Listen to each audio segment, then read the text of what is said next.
దేవుడు మనకి ఏం చేస్తున్నాడంటే మనల్ని రక్షించడానికి పరిశుద్ధ దేవుడినైన నేను నిన్ను రక్షిస్తానంటున్నాడు.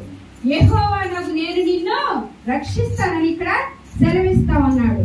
అయితే రక్షణ అనగా హిబ్రూ పదములో ఏంటంటే యాష అని అర్థం అన్నమాట. యాష అంటే హిబ్రూ వాళ్ళలో రక్షణ అంటే దేవుడు ఎలాంటి దేవుడు? మన దేవుడు రక్షించే దేవుడు.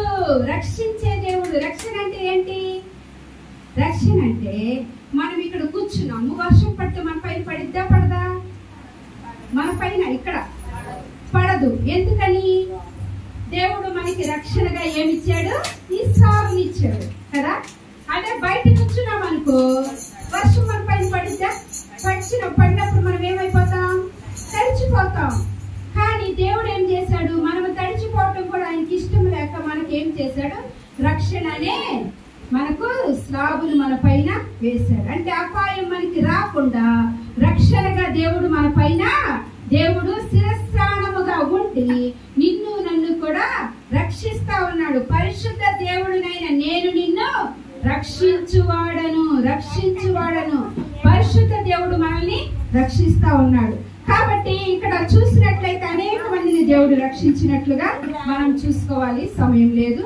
అయితే తర్వాత చూసినట్లయితే ఇక్కడ 2వ దినవృత్తాంతములు 20వ అధ్యాయం 20వ వచనములో ఏమని రాయబడి ఉన్నదంటే, నీ దేవుడైన యెహోవాను నమ్ముకొనుడి, అప్పుడు మీరు స్థిరపరచబడుదురు. స్థిరత్వం అనగా ఆమాన్ అని అర్థం అంట. ఆమాన్ అని అర్థము. స్థిరత్వం అనగా నీ దేవుడైన యెహోవాను నమ్ముకొనుడి, అప్పుడు మీరు స్థిరపరచబడుదురు. స్థిరము మనం నివసిస్తున్న ప్రాంతము గాని మనం నివసిస్తున్నదంతా కూడా అస్థిరత. కొంతకాలమే ఇక్కడ మనము నివసిస్తాం. స్థిరత్వం అనగా ఆ పరలోక పట్టణము, ఆ స్వర్గసీమ. దేవుడు ఆ స్థిరత్వంలోకి మనల్ని చేర్చడానికి యేసు ప్రభువును కలిగిన వాళ్ళము బ్రతికినా సంతోషమే, చనిపోయినా సంతోషమే. చావైనా మేలే అని భక్తులైన వాళ్ళు చెప్తా ఉంటారు అనమాట. ఈ లోకంలో ఈ దుష్టత్వంలో జీవిస్తా ఇవన్నీ ఎంతకాలం మేము చూడాలయ్యా, మాకు చావైనా మేలే, బ్రతికినా మేలే అని భక్తులు చెప్తున్నారు. కాబట్టి 2వదిగా నీ దేవుడైన యెహోవాను నమ్ముకొనుడి, అప్పుడు మీరు స్థిరపరచబడుదురని దేవుడు మాట్లాడుతా ఉన్నాడు.